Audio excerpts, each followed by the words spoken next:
Bonsoir et bienvenue dans le Grand JT. Tout de suite le sommaire. Les jeunes mangeraient de plus en plus mal. Voilà ce que révèlent les dernières études allant de pair avec l'augmentation de la sédentarité et de l'obésité dans le pays. Alors quels enjeux pour la nutrition chez les enfants et les adolescents? On en parle dans la première partie de notre émission avec la nutritionniste Axel Maillet. Un baccalauréat français doublé de son équivalent américain, ça vous dirait? Eh bien oui, sachez que c'est possible et c'est justement ce que propose Academica Dual Diploma. On en parle avec nos invités en seconde partie d'émission. Dans son panorama cette semaine, Emma Ferré vous parlera d'un anniversaire, celui des Sims. Le jeu vidéo fête ses 25 ans. L'occasion de revenir sur son histoire et son impact sur la pop culture. Mais avant cela, place à l'actualité de l'éducation avec Emma. Bonjour à toutes et à tous. On démarre ce journal avec la réaction de la ministre de l'Éducation suite à l'affaire Notre-Dame de Bétharram.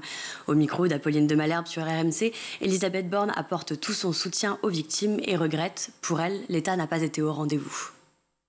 Évidemment, on peut se dire que l'État n'a pas été au rendez-vous sur ce dossier. Et c'est difficile de comprendre comment on n'a pas réagi plus tôt. Donc c'est pour ça qu'il faut qu'on agisse en renforçant les contrôles. C'est pour ça qu'il faut aussi qu'on agisse pour que la parole se libère. Et vous voyez, il y a quelques réactions négatives sur le programme d'éducation à la vie affective relationnelle et à la sexualité qui a été validé récemment à l'unanimité du Conseil supérieur de l'éducation. Mais ce programme, il dit aussi aux enfants: ton corps t'appartient, on doit respecter ton intimité. Si un adulte a un comportement qui n'est pas normal vis-à-vis de toi, tu dois avoir une personne de confiance. Et puis dans tous les établissements qui accueillent des jeunes, on doit afficher le numéro sur l'enfance en danger, le 3919. L'impératif des cours d'éducation à la vie affective, relationnelle et sexuelle, mais la ministre souligne également le souci des établissements privés sous contrat qui ne seraient pas assez contrôlés. La question revient car un contrôle est justement prévu le 17 mars prochain en ce qui concerne ce pensionnat du Béarn. Alors faut-il prévenir les écoles des contrôles auxquels elles seront soumises? La ministre répond. Les contrôles, ils sont annoncés à l'avance parce que vous savez, il y a plusieurs choses qu'on doit contrôler. Quand on est dans un établissement privé sous contrat, on doit contrôler notamment l'utilisation des financements. Donc on demande à l'établissement de se préparer pour fournir toutes les pièces. Et ensuite, effectivement, on doit organiser, préparer le contrôle. On n'est pas la police, on n'arrive pas à l'improviste, on doit organiser le contrôle dans l'établissement. Mais je vous dis, je crois que ça doit aller de pair aussi avec une culture à développer pour que si un personnel de l'établissement voit quelque chose, il fasse un signalement au procureur. Ça doit aller de pair aussi avec le fait que les enfants puissent se rendre compte quand ils subissent des traitements qui ne sont pas normaux. Annonce de la reprise des contrôles avec cet objectif. 40% des établissements privés sous contrat seront contrôlés dans les 24 prochains mois grâce à un guide aux lignes claires. La ministre ne veut cependant pas cibler spécialement l'enseignement catholique.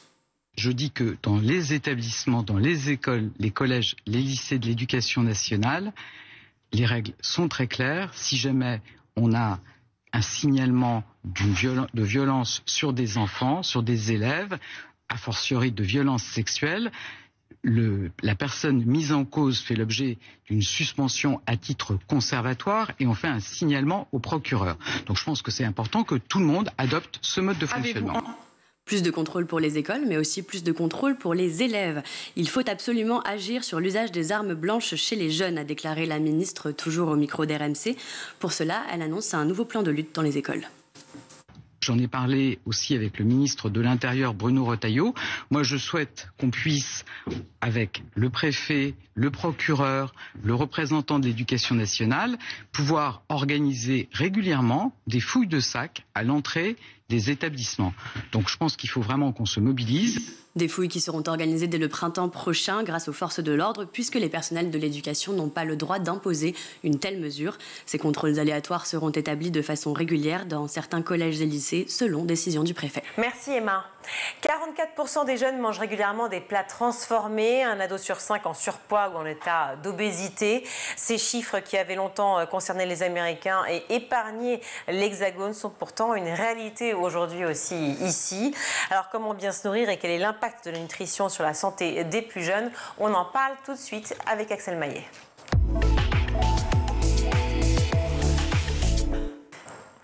Axel Maillet, bonjour. Bonjour. Merci beaucoup d'être revenu sur le plateau du Grand JT. Vous êtes docteur en pharmacie et médecine de santé préventive, diplômée en nutrition, experte dans le microbiote. On va parler des Français. Et des Français et de l'alimentation. La France est le pays de la gastronomie, on le sait. Mais a-t-on réellement conscience que bien manger rime avec santé ?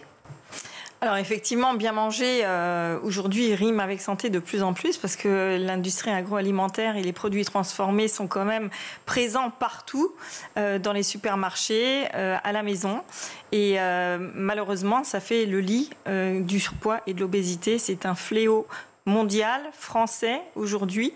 Et certains médicaments maintenant aujourd'hui sont même lancés dans cet objectif de perte de poids qui sont malheureusement un peu déviés, puisque les personnes qui ne sont pas en perte de poids aujourd'hui consomment aussi ces médicaments. On va parler bien sûr des dérives, mais je vais rester surtout sur le plan large. Je parlais de la conscience effectivement du fait de bien manger qui rime avec santé, dans le sens où notre alimentation, on doit être une culture de l'alimentation finalement, pour justement ne pas dégrader sa propre santé. Est-ce que vous pensez que les Français ont conscience de ça réellement ? Alors, ils commencent à en avoir conscience, parce qu'on a beaucoup de communication, mangerbouger.fr, il y a les autorités, certains hôpitaux aussi qui commencent à travailler sur ce type d'éducation, dans les écoles aussi. Il y a des initiatives locales qui se font, des ateliers nutrition qui se font également. Malheureusement, c'est pas encore dans les matières dans les écoles. Mais effectivement, l'alimentation est directement liée à la santé. C'est-à-dire qu'aujourd'hui, si l'on s'alimente avec des produits transformés, en fait, on a un métabolisme qui est complètement inflammatoire. Et l'inflammation, en fait, fait le lit des pathologies, de l'obésité, notamment du diabète, mais aussi des maladies cardiovasculaires. Et on manque de vitamines, donc au niveau du cerveau et au niveau cérébral, c'est également un impact important. On voit beaucoup d'enfants aujourd'hui qui sont déclarés TDAH, donc avec des troubles autistiques, des choses comme ça, qui sont en fait simplement des manques de vitamines et de minéraux parce que l'alimentation n'est pas adaptée. Donc oui, alimentation rime avec santé, tout à fait. Oui, alors la conscience un peu moins, d'après ce que je comprends. Quand on voit les chiffres auprès des jeunes, puisqu'on en parlait justement spécifiquement des jeunes sur School TV, 44% d'entre eux mangent régulièrement des plats transformés. Quels sont les dégâts sur la santé ? Je parle spécifiquement des plats transformés. Alors, les dégâts sur la santé, c'est déjà au niveau de l'intestin. Parce que tous ces plats transformés, en fait, n'apportent pas les fibres et les aliments qui sont nécessaires, en fait, à la bonne santé de l'intestin. Un intestin en mauvaise santé, c'est un intestin qui est inflammatoire, c'est un intestin où se développent des bactéries qui sont néfastes pour la santé. Les bonnes bactéries étant les bifidobactéries, les lactobacilles qu'on trouve notamment dans les yaourts, le kéfir, et tout ce qui sont, en fait, les prébiotiques, donc ce qui va alimenter ces bonnes bactéries. Donc tout ce qui est transformé en fait va tuer ces bonnes bactéries, va créer ce qu'on appelle un SIBO ou un intestin perméable et générer en fait une inflammation systémique. Donc l'inflammation systémique, c'est le lit en fait de l'obésité, du surpoids, mais également au niveau cérébral, un intestin qui est perméable en fait est aussi un cerveau qui est perméable. Donc toutes les toxiques qui arrivent au niveau de l'organisme en fait vont aussi au niveau du cerveau et créer des déséquilibres, des problèmes de sommeil, notamment des problèmes d'attention à l'école. Et donc voilà, c'est une cascade. C'est vraiment une cascade. Donc c'est très important de pouvoir revenir sur une alimentation saine et simple. La moins transformée possible, parce que qu'est-ce qui est nocif dans les plats transformés ? Ce sont les additifs, les conservateurs, c'est quoi ? Ce qui est nocif, effectivement, c'est tout ce qui est additif, conservateur et également le sucre. Vous allez voir en fait quand vous regardez les étiquettes, il y a du dextrose, il y a du dextrose de maïs, il y a toujours en fait un pourcentage de sucre et d'additifs qui sont en fait effectivement complètement néfastes parce qu'ils augmentent la glycémie dans le corps et de façon complètement sournoise. Il n'y a pas de bon sucre et de mauvais sucre ? Alors, il y a des bons sucres et des mauvais sucres. Les bons sucres, ce sont les sucres qui sont dans les fruits, dans les légumes, qui ne sont pas broyés. Et les mauvais sucres, bien sûr, c'est tout ce qui est dans les sodas, dans les sodas, dans les plats qui sont transformés. C'est le pain, les pizzas, et toutes ces choses-là, en fait, qui sont consommées. Je ne dis pas qu'il ne faut pas les consommer, mais en fait, il faut les consommer avec modération. Voilà. Vous dites les fruits qui ne sont pas broyés, pardon, pour les bons sucres. Ça veut dire quoi? Ça veut dire qu'une compote de pommes, par exemple? Alors, tout à fait. En fait, à partir du moment où on broie les aliments, on augmente par 5 l'indice glycémique. Et un indice Pourquoi? Qu'est-ce qui s'opère, en fait? Ce qui s'opère, c'est-à-dire qu'en fait, la matrice, les fibres qui constituent en fait une pomme, permet de réguler la glycémie, parce qu'on va prendre plus de temps pour digérer une pomme en entier, plutôt qu'en fait une pomme broyée ou un jus de fruits. Un jus de fruits, si on compare en fait un jus de fruits avec un coca, c'est équivalent. C'est du pur sucre. Un jus de fruits frais, vous dites, hein? Voilà. Une orange pressée ou un coca, c'est pareil? Un coca, c'est pareil. Ah oui, c'est l'équivalent de 5 à 7 morceaux de sucre, alors que le matin, si vous prenez une orange normale, la glycémie va augmenter de façon plus, on va dire, régulière, parce que justement, il y a cette matrice de fibres qui a besoin d'être digérée par l'estomac et par les bactéries de l'intestin. Alors aujourd'hui, avec les réseaux sociaux, forcément, si on parle et on s'attache aux jeunes, on sait bien qu'il y a beaucoup de repères Insta sur le fooding, sur la food, sur la cuisine, les aliments de manière générale, beaucoup de plats qui sont instagrammables, beaucoup de choses jolies. Soi-disant, on parle beaucoup de prendre soin de sa santé, etc. Pour autant, clairement, le vrai combat pour ces plats dits transformés, en tout cas, pour cette malbouffe, ce sont quand même les prix. Les prix, puisqu'ils disent, ces jeunes qui mangent des produits en fait congelés ou transformés, parce que tout simplement, c'est moins cher.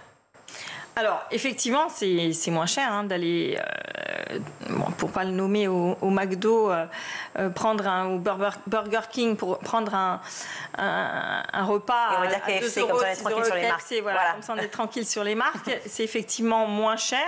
Mais je suis désolée, si vous prenez en fait un steak haché avec des légumes, aujourd'hui on trouve des légumes à moins de 2 euros dans les supermarchés. Il y a beaucoup de communication là-dessus, donc on peut tout à fait avoir un bon repas, un œuf, une boîte de sardines. Ça, ce sont des produits qui sont complètement sains, qui ne sont pas transformés et qui ne coûtent pas plus cher finalement qu'un hamburger qu'on achète en fait.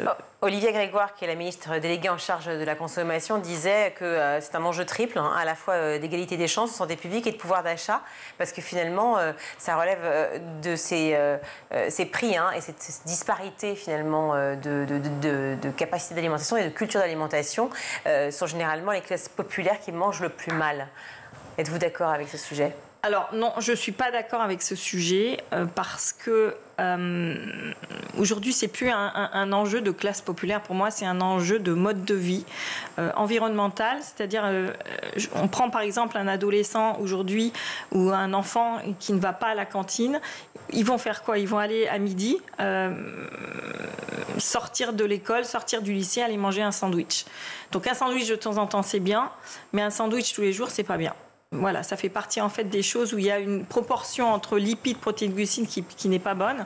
Donc non, c'est pas une histoire de classe sociale, c'est plutôt une classe en fait de mode de vie aujourd'hui actuel qui fait que voilà, il y a le mode de vie, il y a les portions aussi. Alors, si je fais la comparaison avec ce qu'on vient de dire, on prend donc un burger, on prend un sandwich ou on prend un steak haché et des légumes, ce que vous proposiez, il y a clairement une question de prix déjà mais aussi une question de temps. Perigo Légas, qui est secrétaire général de l'Institut du goût, disait si on prend le temps de bien acheter des produits frais, les transformer chez soi, ça peut coûter beaucoup moins cher et ce sera bien meilleur. Sauf que la problématique, c'est ça. C'est qu'en fait, ils n'ont. Je ne sais pas s'ils ont le temps ou pas. En tout cas, les jeunes disent que ça prend trop de temps. Alors, ça prend trop de temps. Oui et non. Aujourd'hui, en fait, je ne sais pas si on peut être amené à faire en fait les repas pour la semaine, les congeler. Le dimanche, par exemple, on peut faire ça en famille et emmener en fait ce qu'ils appellent les adolescents aujourd'hui sa gamelle tous les jours et manger de façon tout à fait correcte le midi, l'après-midi, sans qu'il y ait en fait de problème de coût. Parce qu'effectivement, si on se rend compte finalement que quand on fait ces repas à la maison, ça va pas forcément être plus cher qu'acheter en fait un sandwich ou un burger.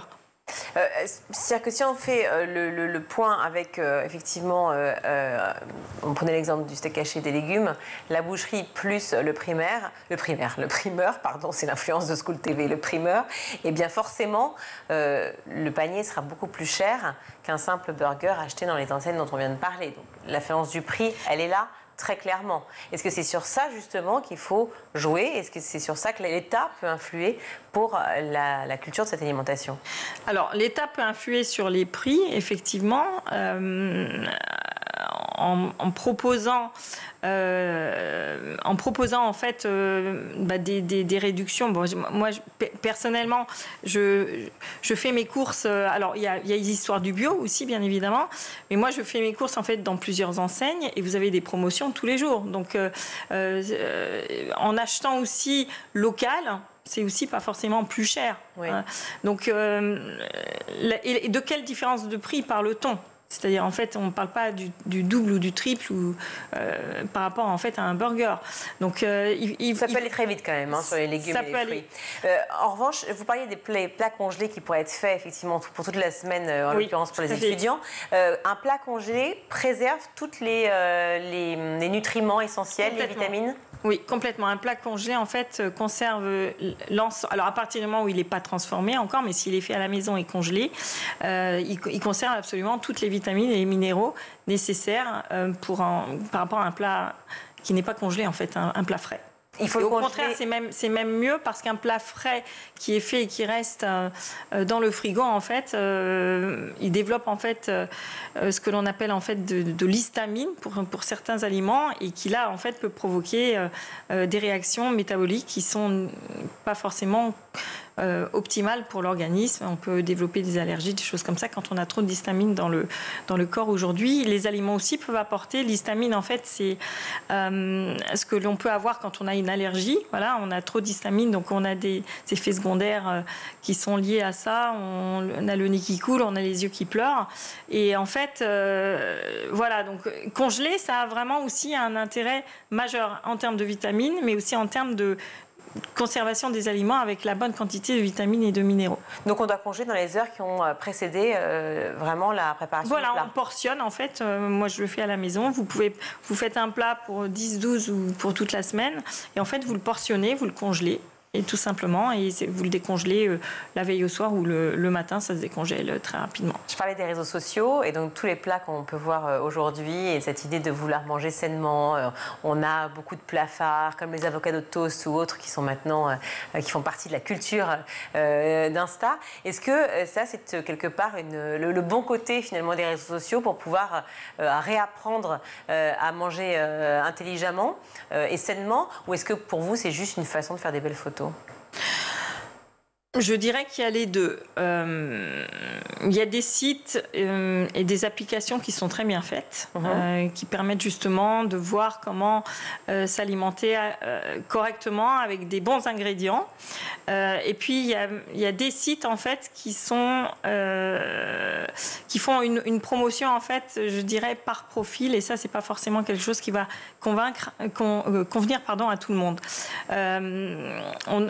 Notamment, alors si on parle des enfants et des adolescents et pas des adultes, en fait, ils ont besoin vraiment de tout nutriment, de tout ingrédient. Personnellement, les enfants qui sont véganes, etc., qui vont manquer de vitamine B12, qui est extrêmement importante, notamment pour la maturation du cerveau. Ça, c'est quelque chose qui est extrêmement important. Donc, ces sites, il y a du pour et du contre. C'est-à-dire, en fait, quand on va sur des sites où il faut manger vegan, jeûner, etc., non. On ne jeûne pas quand on est adolescent. On ne mange pas vegan non plus quand on est adolescent. Parce que le développement du cerveau, surtout, se fait en fait pendant toute l'adolescence aussi. Métabolique et le cerveau. Il y a la croissance, il y a le calcium qui est nécessaire aussi pour les os. Donc en fait, il y a à boire et à manger. À boire et à manger, évidemment. On parle d'éducation alimentaire dans son ensemble. Est-ce que ce serait utile, justement, de revenir, et ça, c'est Pericle Légas encore qui en parle, et c'est Jack Lang, je crois qu'il l'avait lancé à l'époque où il était ministre de l'Éducation nationale, aux classes de goût. C'est-à-dire retrouver finalement l'idée de remettre l'alimentation au cœur de l'école, pas que à la cantine, pas que avec des associations qui viennent en parler, mais vraiment comme bien une matière à part entière. Alors ça, ce serait vraiment une très très bonne initiative. Hein. Le goût, l'apprentissage du goût aussi, qui est très important dès le plus jeune âge. Donc ce serait vraiment quelque chose qui serait vraiment très intéressant à rajouter comme matière dans les écoles, je dirais dès le plus jeune âge, dès la maternelle, parce que ça a un impact sur la santé, on l'a déjà dit, mais aussi parce que ça fait partie intégrante aujourd'hui de notre santé, de notre vie, au même titre en fait dans l'avenir que notre profession. Je veux dire, c'est quelque chose qui est extrêmement important quand vous êtes jeune enfant, que vous rentrez à 4 heures de l'école, qu'il n'y a pas papa, maman et que vous prenez un goûter en fait qui n'est pas du tout adapté à votre croissance et essentiellement ils prennent des gâteaux, du sucre et des choses qui sont absolument pas en cohérence avec leur santé. C'est pas correct. Donc effectivement, à mon avis, l'école, oui, ces approches-là, oui, dans les collectivités également, et pourquoi pas avoir une approche pluridisciplinaire avec des coachs sport aussi, sport, santé, alimentation, sport, santé, innovation, des choses comme ça qui prennent en fait la mesure de l'ampleur du problème et qui informent et qui éduquent sur quoi manger, comment manger et quand manger en fonction de son âge, en fonction de sa problématique aussi, parce qu'il y a certains enfants qui peuvent avoir des problèmes de santé aussi par hérédité. Donc tout ça est extrêmement important et doit être mis en place. Oui, il y a une urgence, il y a vraiment une urgence. Est-ce que vous avez des parents qui viennent vous voir, vous rencontrent, ou en tout cas vous avez contact avec ces parents qui sont un peu démunis face à l'alimentation, justement à la problématique souvent des allergies que développent leurs enfants, notamment je pense au gluten ou à d'autres, et qui ne savent pas du tout comment bien s'en sortir. Comment gérer, tout à fait. En fait, comme je suis très spécialisée dans le microbiote et en fait les maladies de l'intestin, dès le très très jeune âge, en fait, effectivement, il y a beaucoup de problèmes de digestion, des enfants qui ont mal au ventre, qui sont absolument pas soulagés par les médicaments et surtout les parents qui s'inquiètent de voir en fait des courbes de croissance aussi qui sont modifiées, l'hyperactivité, le manque de concentration, le sommeil qui va pas bien. Tout ça en fait est lié à l'alimentation. Donc ils essayent effectivement de retirer le gluten, de retirer le lactose en entendant et en lisant beaucoup sur tout ce qui se dit aujourd'hui dans les médias. Malheureusement, c'est pas la solution. La solution, c'est d'essayer d'adapter individuellement, de rééduquer aussi à la maison, parce que l'environnement familial est très important par rapport à ça. L'éducation à la maison est aussi très importante par rapport à ça. On ne mange pas que du pâte et du pain et des pizzas, et même quand on n'a pas le temps. Donc l'importance d'éduquer à la maison aussi est important, et il est évident que gluten-free, lactose-free chez un adolescent, en fait, c'est pas du tout en fait le débat. Le débat, c'est d'aider les parents, effectivement, à apporter ce dont les enfants ont besoin et surtout éviter tous ces problèmes digestifs qui sont de plus en plus fréquents et qui créent aussi, comme on disait tout à l'heure, le lit du diabète de type 2, de l'obésité, des maladies cardiovasculaires également. Oui, des maladies très graves et aussi ce dont vous parlez, c'est-à-dire des problèmes d'attention aussi à l'école, ce qu'on retrouve très souvent parmi les adolescents, beaucoup qui se retrouvent dans une situation un peu déséquilibrée où ils ne savent pas très bien si c'est l'école qui ne s'intéresse pas ou simplement c'est un problème d'alimentation. Vous avez évoqué ça en début d'échange, effectivement des problèmes d'obésité aujourd'hui, c'est lié aussi effectivement à l'image beaucoup qui est représentée et aux réseaux sociaux en ce moment, mais c'est vrai que l'obésité est très présente, on a vu qu'il y a des médicaments qui sont maintenant en vente, alors libres ou pas, qui sont proposés. J'aimerais votre avis sur la question. On pense bien entendu à l'Ozempic ou à d'autres. J'aimerais que vous réagissiez.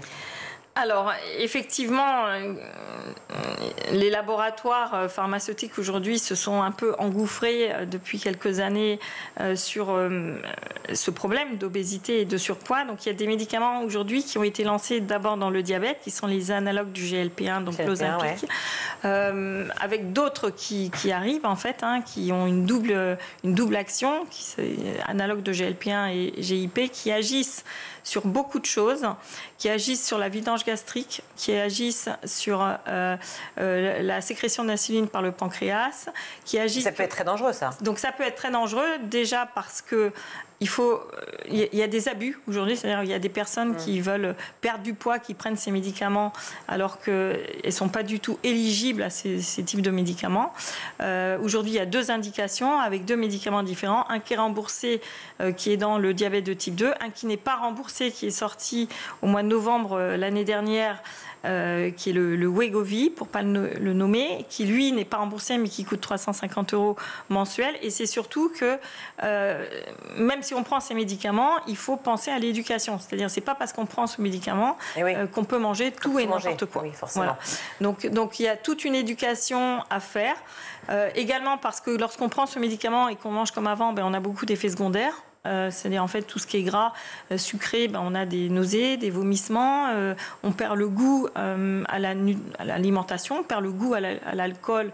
Alors l'alcool bien sûr de façon modérée, mais un bon vin chez des amis, voilà, ce sont des choses il y a un rôle social du coup et il y a une modification du comportement qui n'est pas forcément faite non plus dans le bon sens. Donc l'éducation, on en revient à l'éducation en fait à l'alimentation, même lorsque l'on prend ce type de médicament qui aujourd'hui est un petit peu très efficace, on va dire, mais qui est réservé à une certaine population et certainement pas chez les adolescents, qui est vraiment réservé à l'adulte. Ça peut être effectivement très dangereux. Merci beaucoup Axelle Maillet d'être venue sur le plateau du Grand JT nous parler justement d'alimentation, d'éducation à l'alimentation et de la culture de l'alimentation.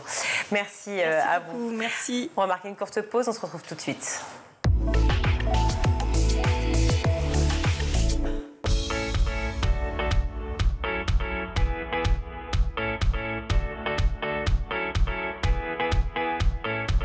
Chaque matin dès 6h30, retrouvez Emmanuel Davidenkoff et son équipe dans La Quotidienne.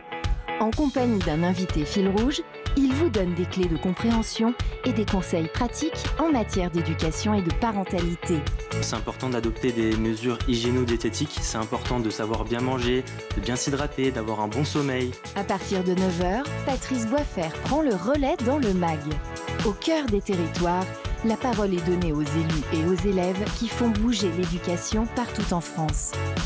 Je voyais pas énormément de jeunes, je me reconnaissais pas énormément dans les listes parce que il n'y avait pas de jeunes, il n'y avait pas de sportifs et je me suis dit pourquoi la politique ça touche que certaines personnes. À 12h30, School TV vous ouvre les portes de l'école du futur. Avec son équipe de chroniqueurs, Philippine Dolbeau met en lumière des acteurs engagés et des innovations pédagogiques qui façonnent l'école de demain. L'usage qu'on peut faire d'un téléphone et celui d'un ordinateur est complètement différent. Sur l'ordinateur, on parle bien d'un usage pédagogique. Pour le cours, le téléphone, on aborde plutôt la question des réseaux sociaux et je ne pense pas que les enseignants prônent d'utiliser TikTok ou YouTube. Tous les soirs à 20h30, dans le grand JT de l'éducation, Virginie Guillaume fait le point sur l'actualité du jour. Politiques et acteurs de l'éducation se questionnent sur l'avenir de nos enfants à l'école. Le double objectif de tout ce que nous avons fait, qui est la boussole de toute l'action, c'était 2 objectifs que j'affichais toujours, c'est-à-dire 1, hausser le niveau général des enfants de France, deuxièmement, baisser les inégalités, donc rapprocher les plus défavorisés du reste du groupe et que tout cela monte, ce que j'appelle parfois niveler par le haut. Chaque samedi et chaque dimanche, Malika Ménard reçoit une personnalité qui raconte ses souvenirs d'écolier et dévoile sa vision de l'école d'aujourd'hui et de demain. L'amour devrait être enseigné à l'école, l'empathie devrait être enseignée à l'école, la vraie éducation civique, l'amour de l'autre, l'amour des plantes, le respect de l'environnement profond, l'alimentation vraie, ça devrait être enseigné à l'école. School TV, imaginons ensemble l'école de demain.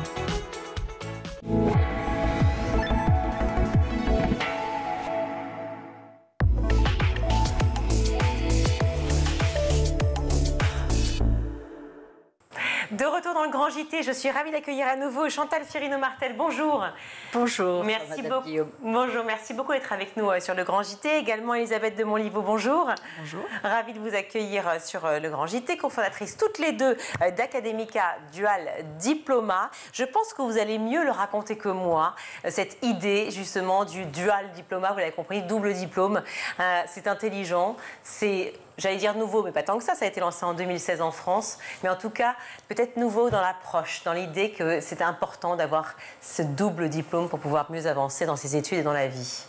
Alors, c'est nouveau, oui, c'est dans notre 9e année scolaire. Donc l'idée est née aux États-Unis. Oui. Nous sommes adossés à un important groupe scolaire américain, un groupe scolaire qui gère 220 établissements, 165 000 élèves, 5 500 professeurs, et un groupe scolaire d'écoles à charte, d'écoles charter, qui ont été créées il y a une quarantaine d'années. L'objectif du législateur était de contribuer à hisser vers le haut le niveau de l'enseignement public américain. Paris qui a été largement gagné grâce au foisonnement des écoles charter et à la possibilité qu'ont les écoles charter d'apporter une innovation pédagogique, chacune dans leur domaine, en fonction des bassins de population.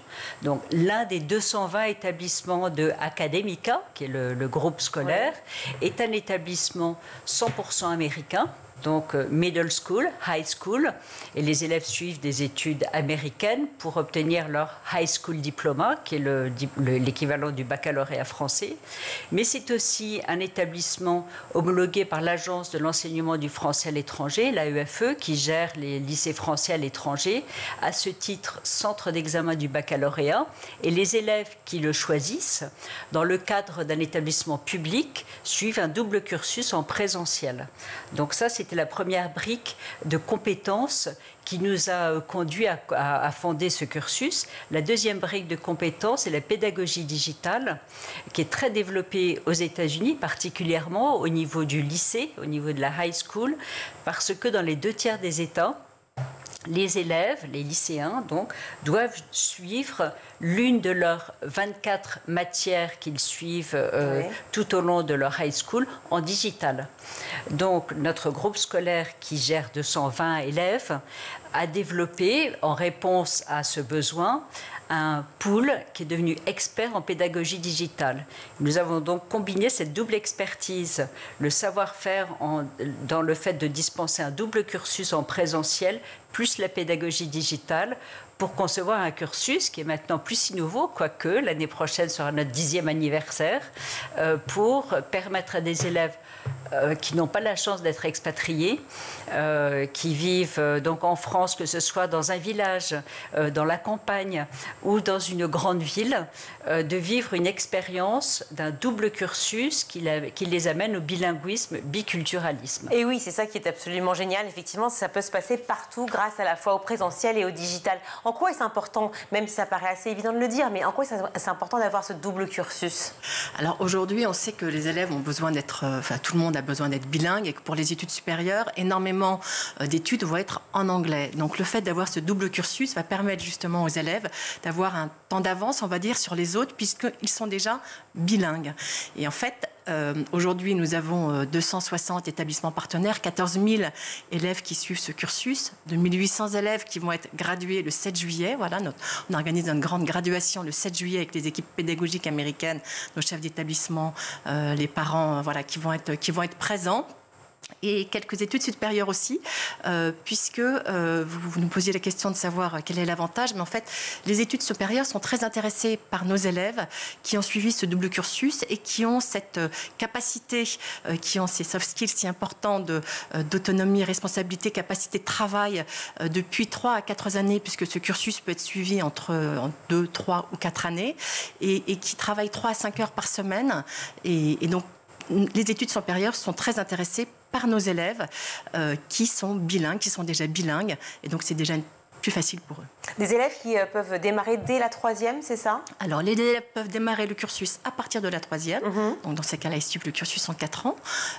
Ils peuvent les démarrer en seconde. Donc, dans ce cas-là, en 3 ans, excusez-moi.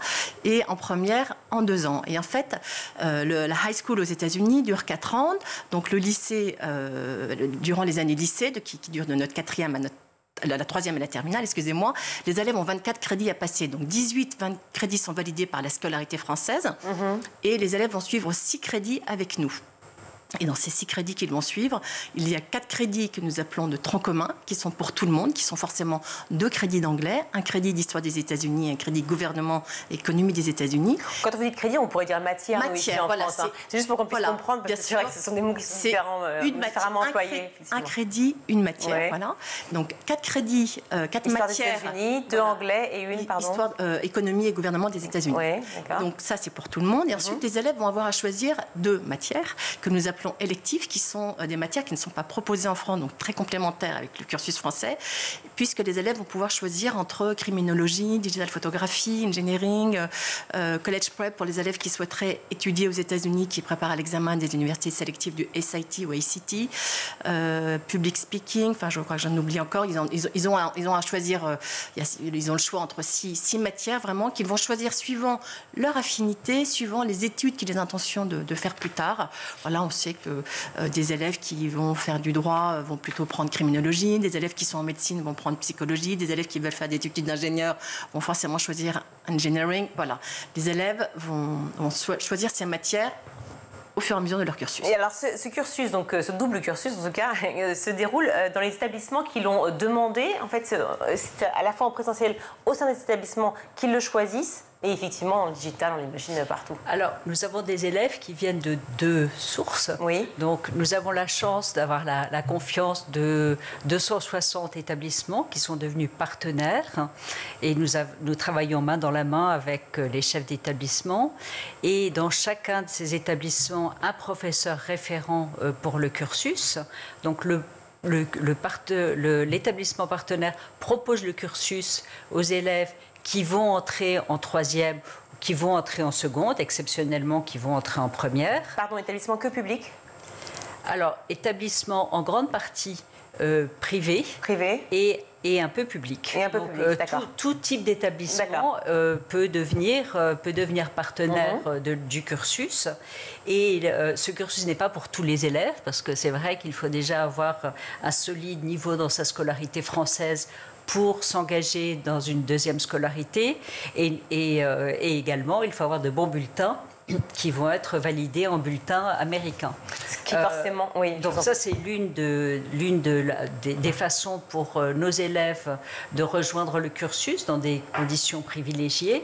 Et nous avons également des élèves qui rejoignent le cursus en élève individuel, en candidat libre, parce qu'ils sont scolarisés dans un établissement qui n'est pas encore partenaire. Alors, ce qui, justement, j'allais poursuivre, ce qui intéresse forcément aussi les grandes écoles et les grandes institutions pour la suite, quels sont tous les partenaires que vous avez, parce que j'imagine que, je ne sais pas, HEC, le SCP ou d'autres sont assez clients, forcément, se disent, doivent repérer des éléments formidables pour la suite. Alors, comme vous savez, de plus en plus d'études supérieures en France proposent des études bilingues ou beaucoup, même 100% en anglais, et s'intéressent à des élèves qui sont bilingues. Alors, dans les écoles, nous venons de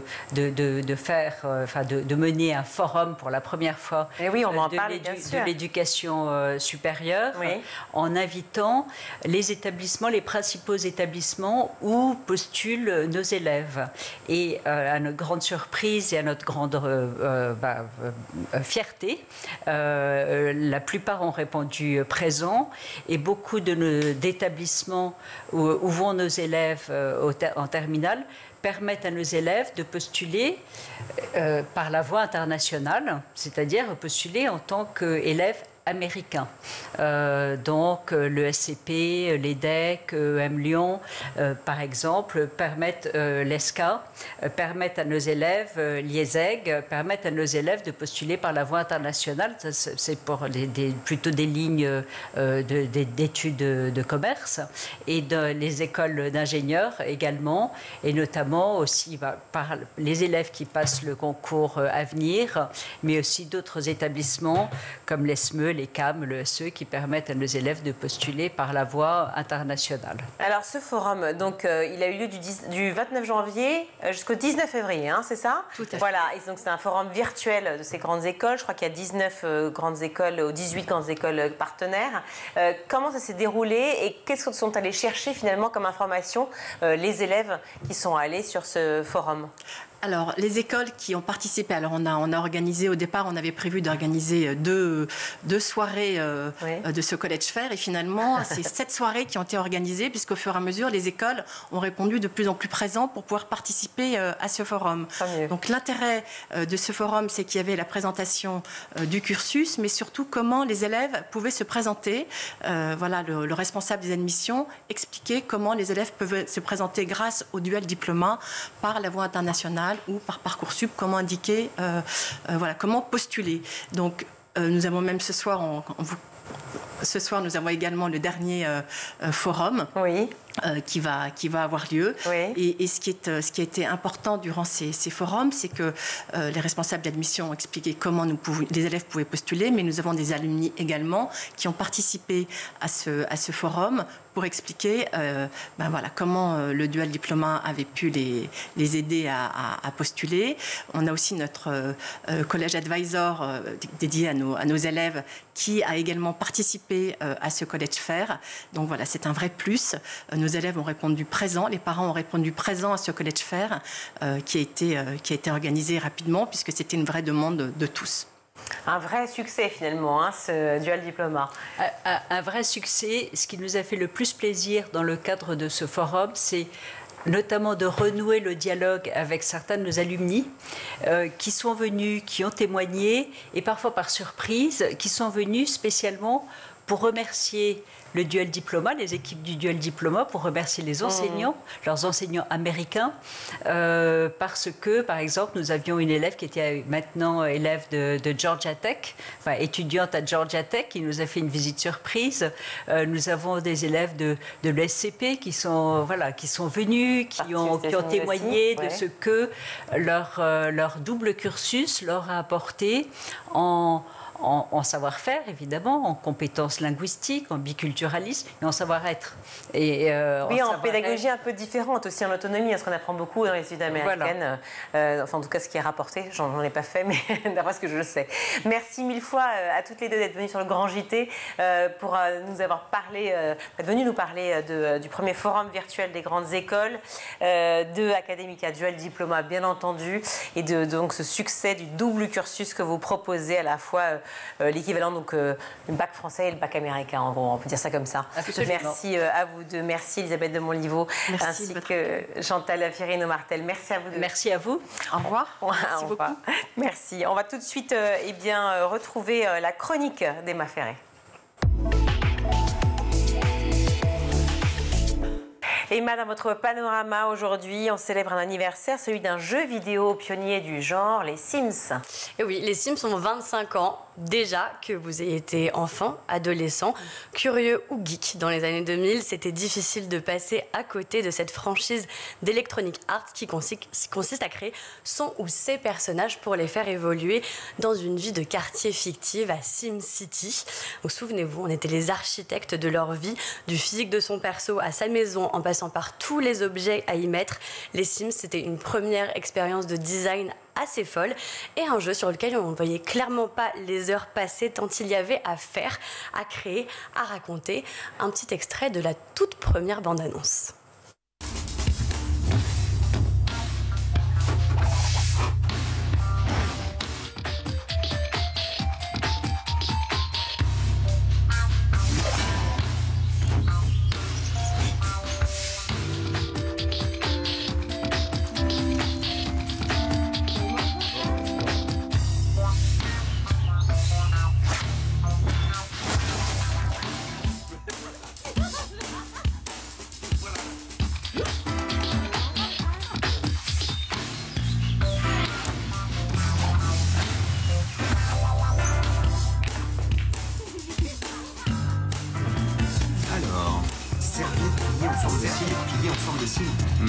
Non. Un accueil chaleureux, un crapaud, des repas sauvages.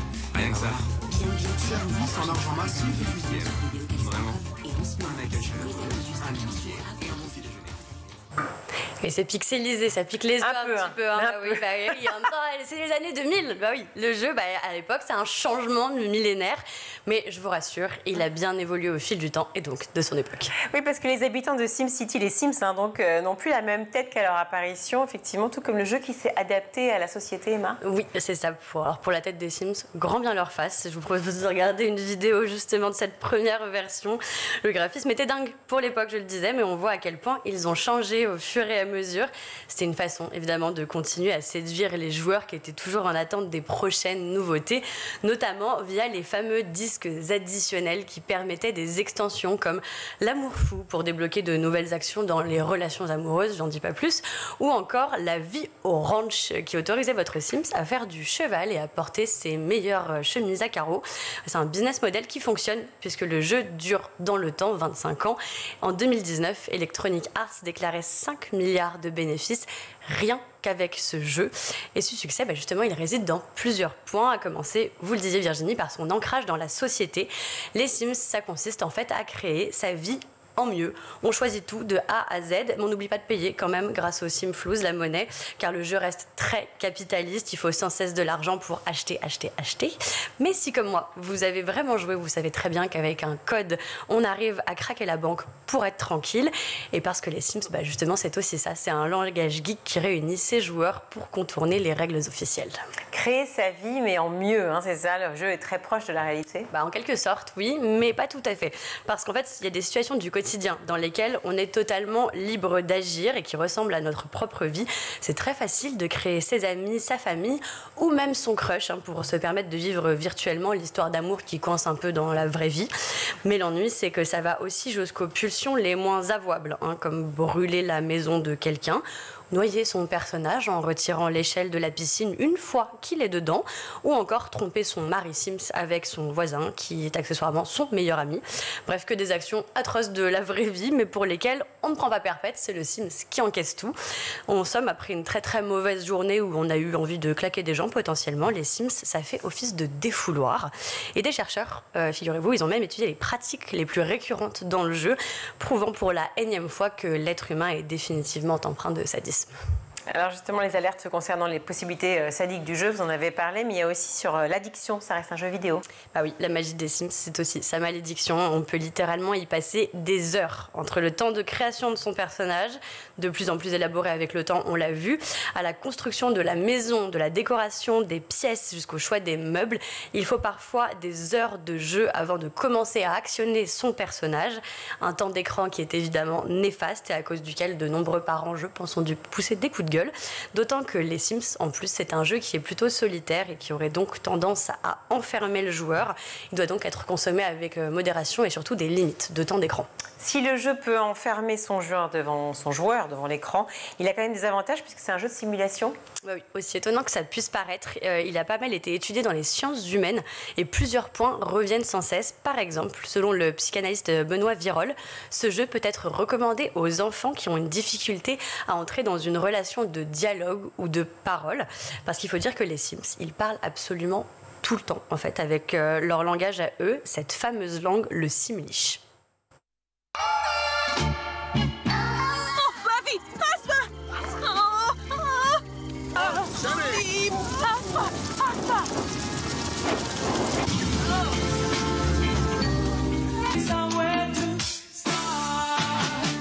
Manubu Sisi. On and grubby Nubu. Oh no. Ouais, voilà des exemples de Simlish, parce que figurez-vous qu'il y a des comptes TikTok qui proposent des traductions de Simlish. Donc ça, c'est... J'aimerais bien besoin, je crois, moi. Ouais. Je suis un peu perdue. Oui, non, je comprends, c'est compliqué. Mais en fait, les Sims, ils étaient aussi pionniers pour autre chose, notamment sur les questions de genre. Parce que très tôt, en fait, dès le début, en réalité, le mantra des Sims, c'était un peu « aimer qui vous voulez ». Et il est facile, avec les personnages, de brouiller les codes du genre. C'était un jeu, en fait, finalement, quasi progressiste. Et c'est ce qu'explique Fanny Lignon. Elle est maîtresse de conférences en sciences de l'information et de la communication à l'université Claude Bernard Lyon 1 et elle était au micro de France Culture. Il n'empêche que le jeu met en scène quand même des choses très modernes, d'une certaine façon, très ouvertes. On a d'abord un mode de création de personnages qui est assez souple, qui permet bien sûr de créer des personnages qui nécessairement, en tout cas pour les Sims 3, sont des hommes ou des femmes. Les Sims 4, il faudrait que je vérifie. Sont des hommes ou des femmes toujours, mais il y a la possibilité de les genrer plus ou moins au masculin ou au féminin. Donc on peut agir sur leur physique de façon très très pointue, jusqu'à la forme des oreilles. On peut aussi agir sur leurs vêtements. Alors dans les Sims 3, il y avait un blocage. Les Sims féminins ne pouvaient pas s'égarer dans le magasin destiné aux hommes et inversement. Dans les Sims 4, ce blocage a été ouvert. Il y a aussi, une fois que vous êtes dans le jeu, la possibilité d'aller pour un Sim masculin, par exemple, vers un personnage masculin, ou pour un Sim féminin, donc la possibilité de l'homosexualité, tout simplement. La possibilité aussi pour les couples homosexuels d'adopter un enfant. La possibilité aussi dans les Sims 4 de faire un enfant avec une FIV. Donc il y a beaucoup de choses qui sont finalement résolument modernes. Voilà, à voir si Donald Trump s'attaquera aussi aux Sims dans sa croisade anti-LGBT. En attendant, ils ont encore de beaux jours devant eux, et notamment au cinéma, puisque l'actrice et productrice Margot Robbie, qui avait déjà endossé le rôle de Barbie, a annoncé produire le film consacré aux jeux vidéo. Bon bah voilà, moi j'ai perdu toutes mes notions de Simlish, mais j'ai envie de dire bon anniversaire les Sims. Voilà, bon anniversaire. Merci à vous Emma, on va tous retrouver le meilleur de School TV avec le Zap. J'ai dit docteur en économie, c'est pas un destin courant pour un enfant d'immigré du 93, ancien élève du lycée Jacques Brel de La Courneuve. Oui, en fait, bon. Et mon père avait quand même fait des études. Ouais. Donc j'avais ce qu'on appelle un capital culturel. Mais il est vrai que parfois en banlieue, on peut avoir, un horizon qui ne va pas aussi loin que quand on a grandi dans un écosystème parisien, où on a fait des grands lycées, où là, tout de suite, on peut avoir un parcours. Vous avez le capital culturel, pardon, mais vous le dites dans le livre ou dans des entretiens, je ne me souviens plus, l'autocensure pèse malgré tout, donc ça a quand même un poids tout ça. Oui, l'autocensure pèse. Enfin, moi j'ai vu que mes résultats ont très fortement augmenté quand j'ai été à la Sorbonne, parce que j'étais dans un écosystème justement où il y avait d'autres ambitions autour de moi, ce qui était moins le cas quand j'étais dans le 93. Après, j'ai pas fait une étude sur plein de cas, mais c'est vrai que sur mon cas, l'amour de l'économie s'est révélé tardivement à partir du master, au moment où j'ai été oui, vous dites les études ont commencé à m'intéresser à 23 ans. Oui, c'est vrai. Ouais. Oui, quand j'étais à Jacques Brel, je faisais plus du karaté. Et j'ai eu, je crois, au lycée qu'une seule note au-dessus de la moyenne en économie. J'ai eu 11, ma première note en seconde. Après, j'ai eu tout le temps sous la moyenne, mais y compris en bac, j'ai eu 9 en économie. Wow. Et j'ai fait même, pour vous dire, j'ai même fait ma licence. est en train de prendre des notes. Il y a des dossiers. Non, mais j'ai même fait mon DUG à l'époque. Je l'ai fait ma licence, je l'ai fait en 5 ans. Pour les moins de 20 ans, c'est le L2 aujourd'hui, le DUG. Moi, j'ai redoublé ma L2, j'ai redoublé ma L3. Je savais vraiment pas du tout ce que je voulais faire. Ouais. Et à un moment, il y a eu un déclic. Donc, moi, ce que je dis aux jeunes aujourd'hui, c'est laisser le temps au temps. Parce que parfois, il y en a qui ont des déclics à 17 ans, il y en a qui les ont à 21 ans, d'autres à 23 ans. Mais parfois, il faut laisser le temps au temps. Et à un moment, la matière nous intéresse et là on y va. J'ai planté le prix de l'IA, c'est le titre de votre podcast. Et dans ce podcast, vous mettez notamment l'accent romain sur l'impact environnemental de l'IA, ce fameux prix de l'IA, un impact dont on ne parle pas assez aujourd'hui. C'est un sujet qui commence à poindre le bout de son nez, mais c'est vrai que concrètement, dans la société, le débat n'a pas encore eu lieu, que ce soit du côté de la société civile, mais aussi chez les politiques, où le sujet est totalement absent des discours.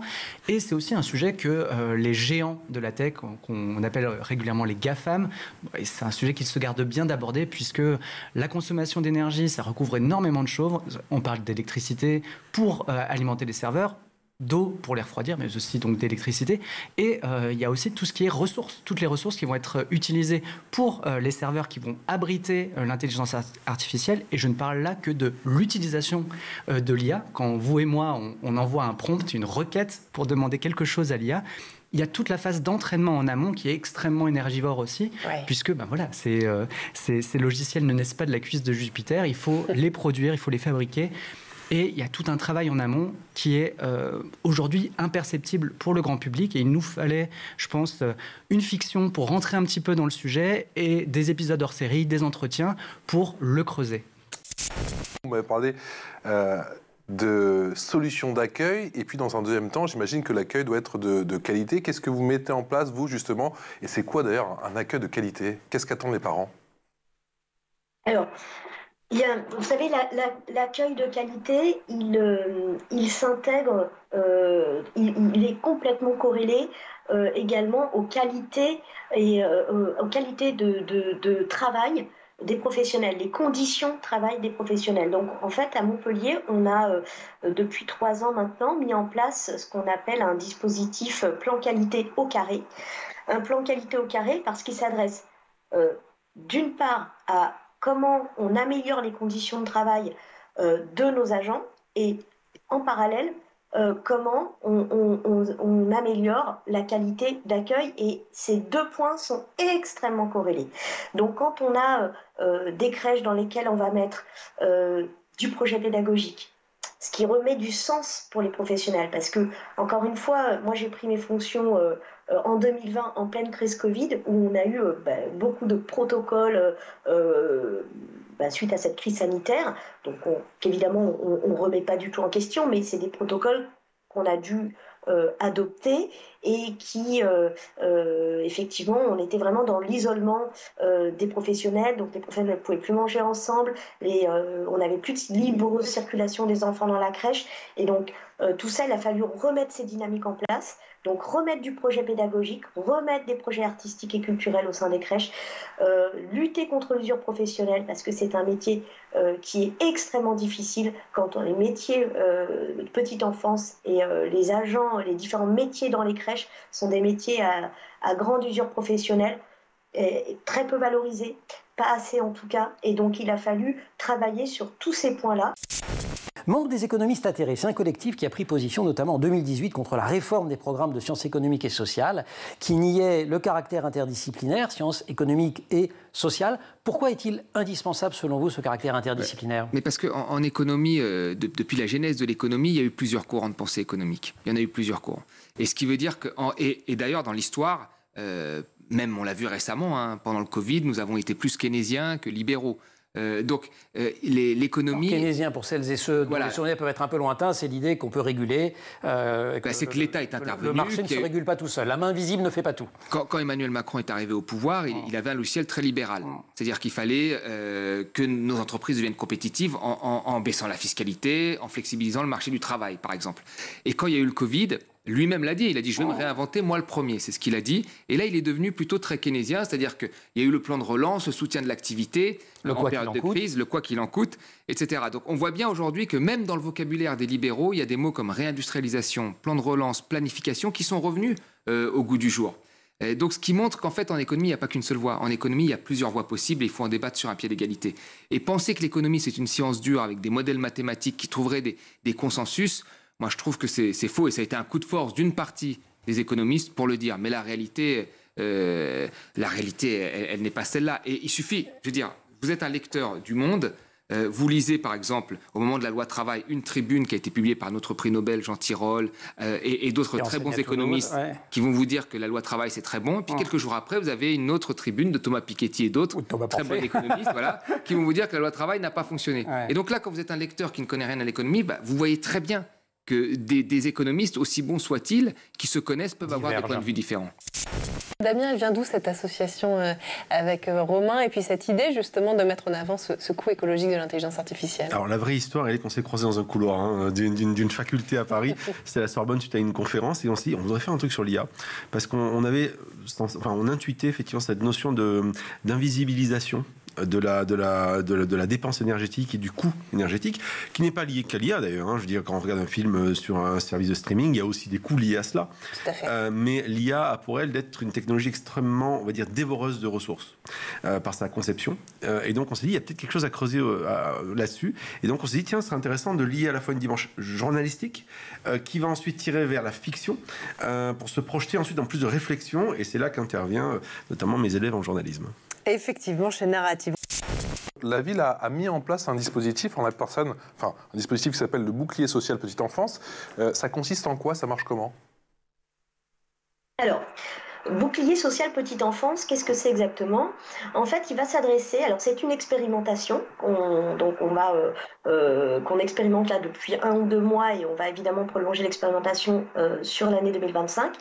L'idée de ce bouclier, c'est de pouvoir s'adresser justement à ces familles monoparentales qui travaillent et souvent qui travaillent avec des horaires atypiques. Donc c'est, vous savez, la caissière à Carrefour, l'infirmière, l'aide-soignante qu'on a tant applaudi pendant la crise Covid, des femmes qui ont des conditions de travail aujourd'hui, pas rare de rencontrer des gens qui travaillent très tôt le matin, très tard le soir, le samedi ou encore le dimanche. Et donc, à ces femmes, ce qu'on leur propose, c'est quand elles ont donc un ou plusieurs enfants, dont un qui est âgé de moins de 3 ans, c'est plutôt que de se dire je vais mettre le petit dans une crèche éventuellement horaire atypique et puis les plus grands je les fais garder à droite à gauche, c'est de se dire prenez une garde à domicile, prenez une personne qui va venir chercher vos enfants à l'école, à la crèche, qui va rentrer avec vos enfants, qui va leur faire leurs devoirs, qui va les faire manger, qui va les coucher, donc il y a respect du rythme